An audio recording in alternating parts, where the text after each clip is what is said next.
Hi, everybody. So we have arrived at chapter 8. And if you are watching this in the fall of 2020, just a quick reminder that on Friday, September 11th, you do have a homework due by 8 a.m. It will only cover chapter 7, though, okay? So that means that the topic of this chapter, chapter 8, which is enzymes, this will be on your quiz, which is next Friday, which I think is September 17th. It might be the 18th, but y'all can look that up. Okay, so if you're watching this in the fall of 2020, these are your reminders. Okay, so this chapter's topic is going to be enzymes. And so before we get launched into the chapter, let's just think a little bit about where we have been throughout our study of biology thus far. So we started out talking a little bit about macromolecules, right? And we learned about them as components that make up cells. So we talked a little bit about cell structure. And then in the last half of chapter 7, we also talked about cell function, how cells work. And so our conversation about enzymes really kind of tucks in to this topic here, how cells function, all right? Now, what are we going to cover in this chapter? First of all, for the first half of the chapter, if we're going to talk about enzymes, you all know that enzymes are involved in driving chemical reactions. So we're going to need to do a little bit of review on chemical reactions, and specifically, we're going to learn a little bit about how energy drives chemical reactions. Then we'll be learning about how enzymes help to speed up reaction rates. And I'll tell you, it has something to do with reducing the energy necessary to drive these reactions. Okay, so that's the first half of this chapter. The second half will focus on what affects enzyme function, like are there things that impact the rate at which enzymes work, and how enzymes might work together to form metabolic pathways. All right, so that'll be in the second lecture for this chapter. All right, so hopefully you guys remember the definition of an enzyme from chapter 3 is that enzymes are catalysts. They are proteins, right, that act as chemical catalysts. And hopefully you remember that a catalyst is something that increases the rate of a chemical reaction, but the catalyst itself is not consumed in the reaction. Oops, C-O-N. And it's also not changed. So enzymes fit this definition beautifully, right? They speed up chemical reactions, but they themselves are not consumed and they are not changed, okay? So what we're gonna focus in on is how all of this happens. Now, in thinking about chemical reactions, you can kind of divide them up as to whether they need energy or not to happen, right? So you can say that chemical reactions are spontaneous or non-spontaneous, right? If they're spontaneous, then they have a need for energy, right? So an example, sorry, no need for energy, excuse me. There's no energy required.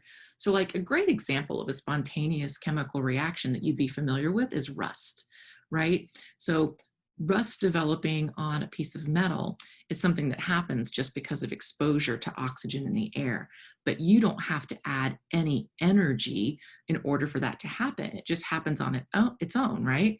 But if you are, let's say, I don't know, if you are building a fire and you're changing the wood from cellulose structure to ash, right? There's an input of energy. So that's a non-spontaneous reaction, all right?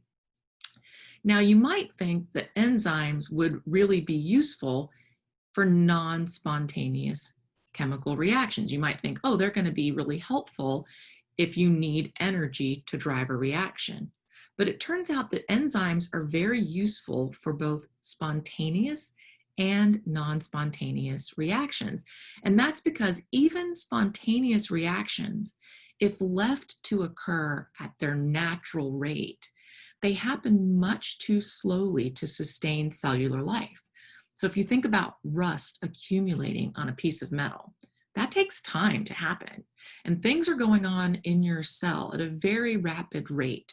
So whether a chemical reaction requires energy or not, we can use enzymes to speed these reactions up so that they happen at a rate that is useful for the cell, okay?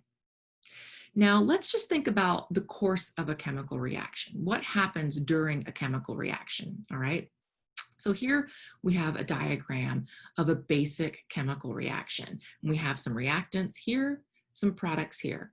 On this axis, we have diagrammed the energy that's needed in this reaction. So here we're going to have low energy. Here we're going to have high energy. And then this represents time, so that this is the beginning of the reaction, right? And this is the end of the reaction. So let's think about what's happening here.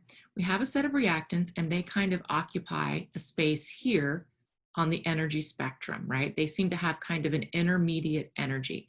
And we're going to talk just a second. When I say that molecules have energy, what does that mean? I'm going to put that question here. Molecules have energy? Question mark. We're going to talk about how molecules can have energy in just a second.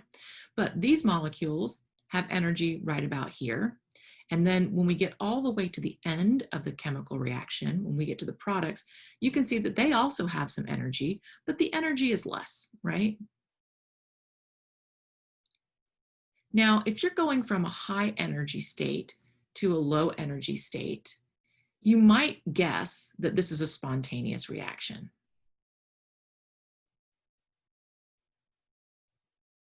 Oops, spontaneous.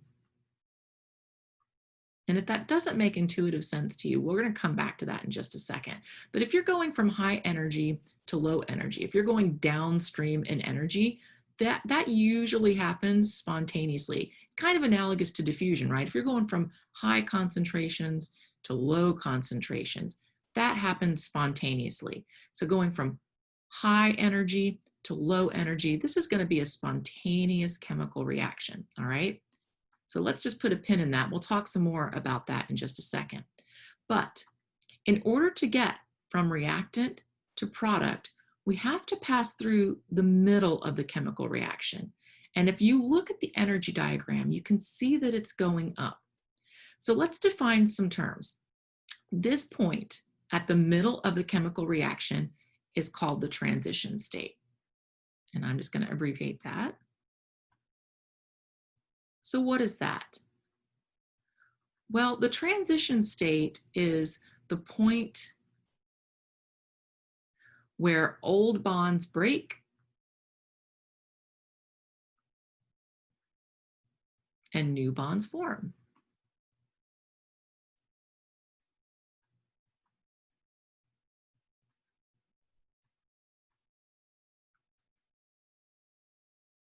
So in looking at our energy diagram, as we follow this red line and we're going up here, what's happening is we need a little bit of energy to get to this transition state. We need some energy so that we can smush these three molecules together in such a way that the old bond between B and C breaks and a new bond between A and B forms.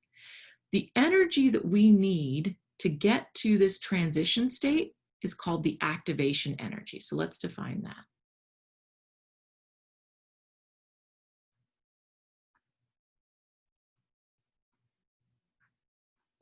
All right, so that is the energy needed to get to the transition state.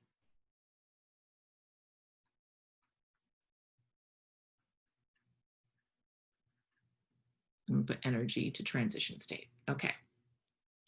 There's one more term that I want to define here, and that is free energy.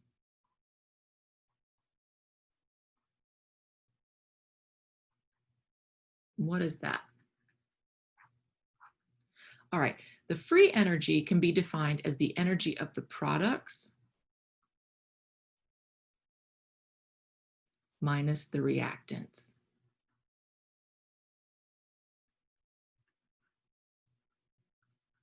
Okay, products minus the reactants. So here, if you took the energy of the products minus the energy of the reactants, would you have a positive or a negative number?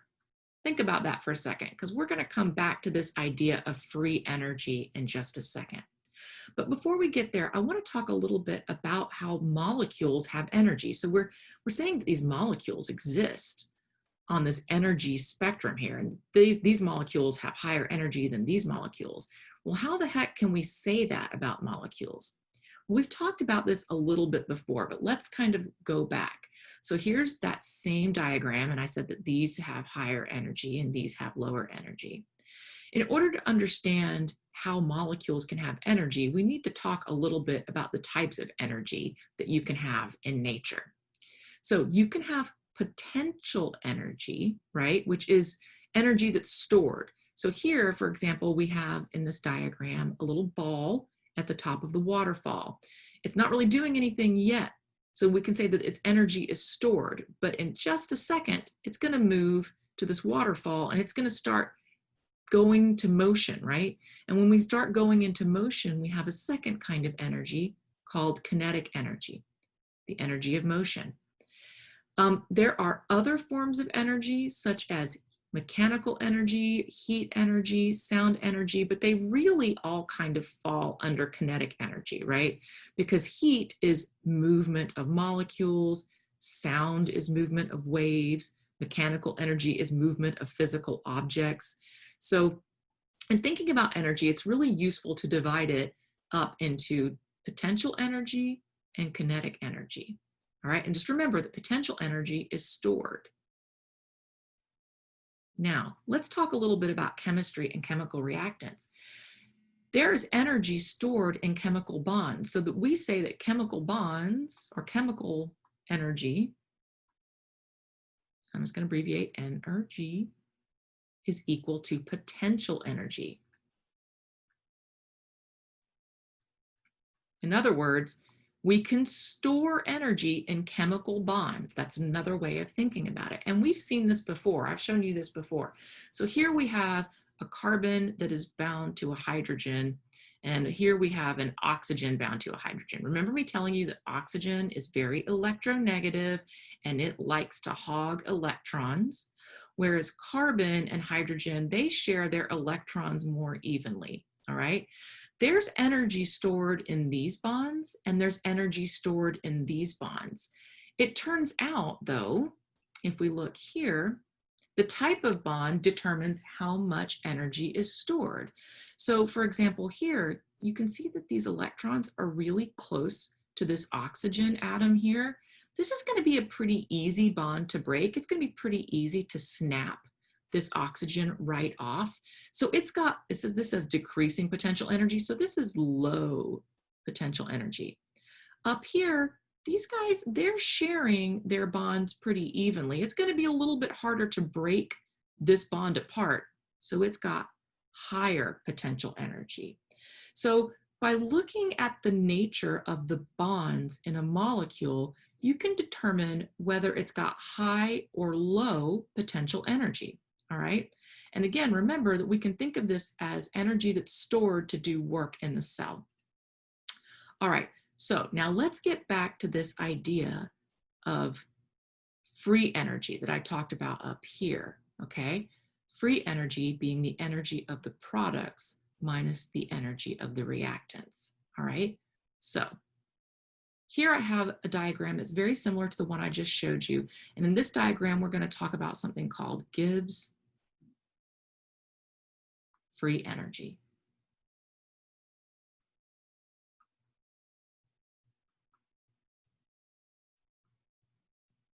What is that? It's the amount of energy that's available to do work.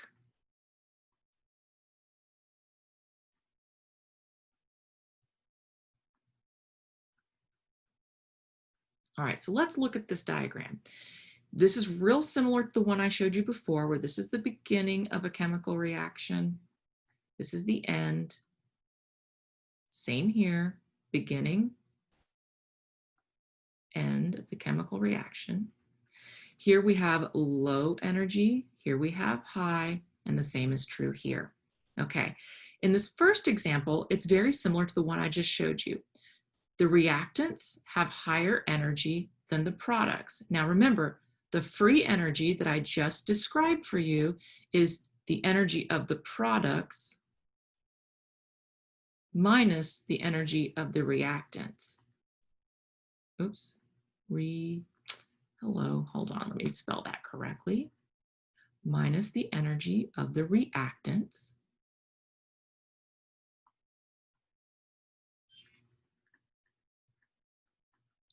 So in this scenario, hopefully you can see that this would be a bigger number, right?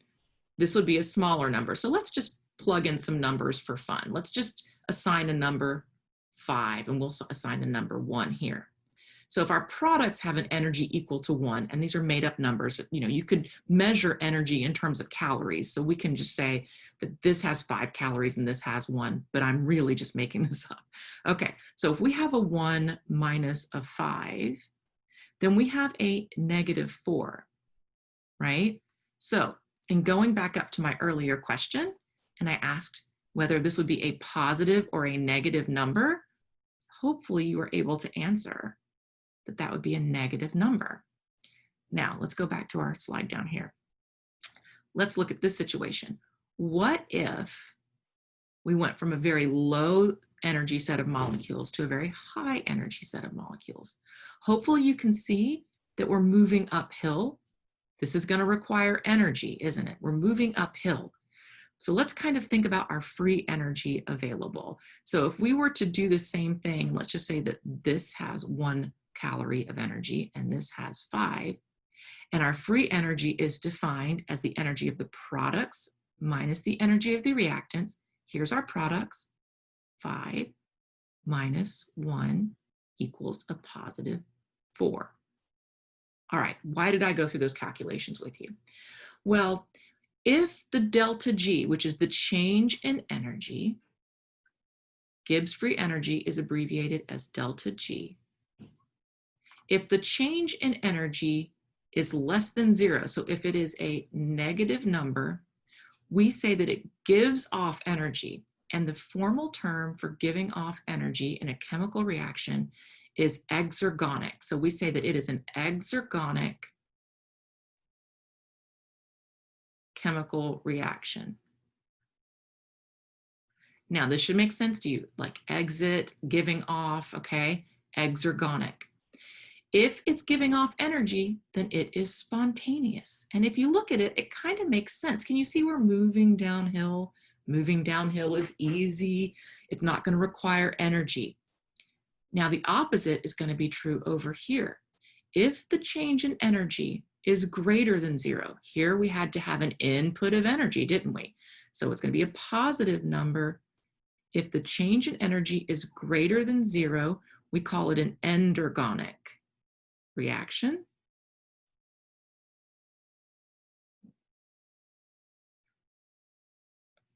And it is not spontaneous. In other words, it requires an energy input, right? Sorry, folks, for some reason I got kicked off Zoom. But what I was saying before Zoom kicked me off is that hopefully this makes sense. So I'm not really sure where Zoom kicked me off. I'm going to review an exergonic reaction one more time. So again, in an exergonic reaction, here we can pretend that our reactants had 1 calorie of energy. Here we can pretend that the products had 5. 5 minus 1 is +4 calories, okay? So in this case, we had what's called an endergonic reaction.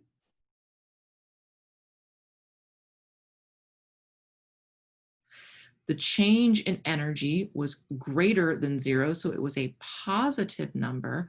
And this reaction requires an input of energy. It is not spontaneous, okay? And hopefully this makes good intuitive sense for you, because you can kind of see that we're going uphill here in terms of energy, and going uphill requires an input of energy. Well, why does all this matter to cellular biology? Why should you care about the delta G, the change in energy? Well, because one of the tricks that the cell harnesses is coupling an energy giving off reaction, or an exergonic reaction, with an with a reaction that requires energy, like an endergonic reaction, okay? So the cell has very efficiently figured out how to take energy from reactions that give it off and use it to drive reactions that need energy input. And the best example of this is the hydrolysis of ATP. So let's look at ATP here. You guys know that this is the energy currency of the cell. Think of it as money, right? Energy currency. It is the molecule that we use most frequently to use to get energy out of. How are we getting energy out of this? Well, first of all, I want to kind of draw your attention to the structure. If this doesn't look familiar to you, then you probably need to go back and review chapter 4 on nucleic acids. If you look here, we have a sugar, ribose, okay? We have a base, and we have 1, 2, 3 nucleotides, or sorry, phosphate groups. So this is a modified nucleotide. It's called a nucleotide triphosphate. And when we talk about DNA synthesis, we'll talk more about these. Your cell is very efficient at using molecules for more than one job sometimes. Now, remember that I said that energy is stored in chemical bonds. Notice that we have these 3 phosphate groups stuck together. The interesting thing about these phosphate groups is that each of them has a negative charge. And the fact that they're forced together, they don't like it. If you've ever tried to hold together 2 magnets with the negative poles together and you smush them, you can smush them, but the minute you let them go, they kind of push apart. They force themselves apart. So think of these as 3 magnets that have been smushed together and they're holding that energy. But when you break off one of these bonds, it gives off a lot of energy, okay? Because these don't really like being together. And so what the cell does is it uses the energy released from hydrolysis of an ATP molecule, and it harnesses that energy to drive other energy demanding processes within the cell. So you may be wondering what in the world this all has to do with enzymes. Like, how is this related to the topic of the chapter? Well, it has to do with the way that enzymes work to bring substrates together and make them into products. So first of all, let's go ahead and make sure that we have defined some terms. I'm going to start out with this slide first. So remember that in an enzymatic reaction, the reactants are called substrates, right? And the products are called products, and they fit into pockets of the molecule called active sites, right? And then this whole thing is the enzyme. So let's move back up here. You guys recall that the enzyme pocket, the active site, is just the right size and shape for whatever reactants or substrates it's designed for, okay? So what the active site does and what the enzyme does is 2 things. It helps the substrates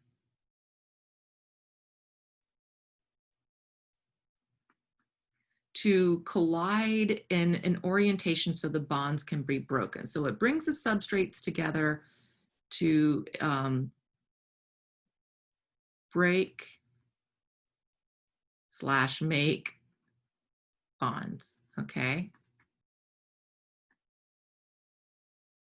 In other words, let's kind of think about this in less formal language. In other words, what it's doing is it's taking these substrates and it's smushing them together in just the right orientation so that the bonds here are being broken, and it's smushing these 2 together so new bonds can form.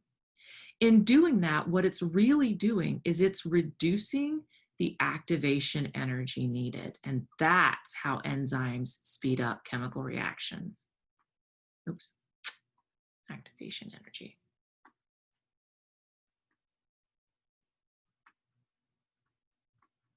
So if I were to ask you on a quiz or exam, how do enzymes speed up chemical reactions? This is the answer right here. Because they reduce the activation energy needed to achieve this transition state. And the way that they do that is by having an active site here that allows these molecules to align in a precise orientation so that they can break their old bonds and make new ones, okay? So this is an important concept. I would star it and write it down, all right? Let's look at this really quickly. Okay, so in thinking about how the enzyme brings about the transition state, remember where it's smushing these together, what's important to remember is that enzymes, they operate by something called the induced fit model.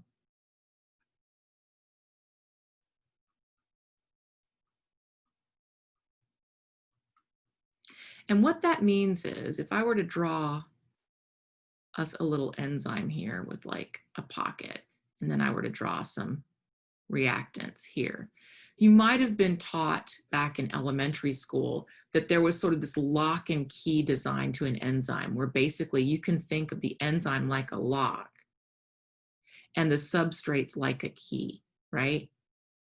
And each lock is specific for each key, right? So your key for your car won't necessarily open the door to your house because it has to fit into the precise lock.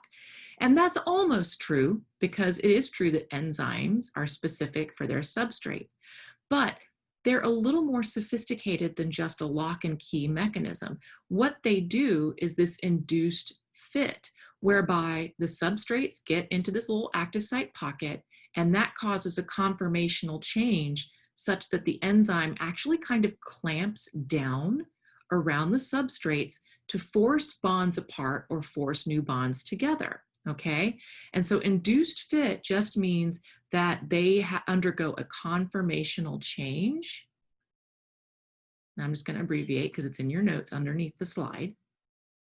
They undergo a conformational change after they bind the substrates. And that conformational change smushes those substrates together to help achieve the transition state up here that I wrote out, okay? So this is how, this induced fit is basically how enzymes are able to reduce that activation energy, because they smush the substrates together in order to help that chemical reaction speed along, all right? Let's see here, what did I want to tell you on this one? Okay, so in thinking about an enzymatic reaction, we can break it into several phases, all right? And I've got them for you in your notes here, all right? So we're going to break an enzymatic reaction into 3 phases. The first phase is going to be initiation. So what does initiation do? Well, I've got it down here for you in your notes. In initiation, that's where the substrates bind to the active site in a very precise orientation, okay? Then we go to the middle of it, so this would be initiation here, all right? Binding to the active site.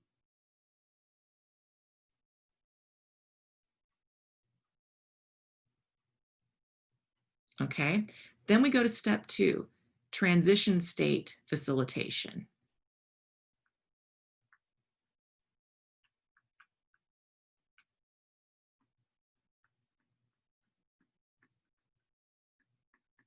What's happening there? Well, this is where our induced fit comes into play.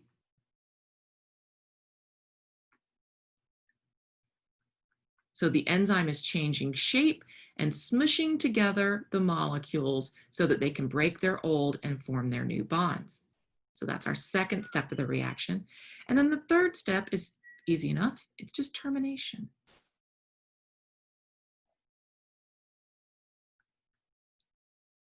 At this point, we've changed the reactants or the substrates into the products. And that means that now we have new molecules that don't fit the active site so well anymore. The formal way of saying that is that the products have less affinity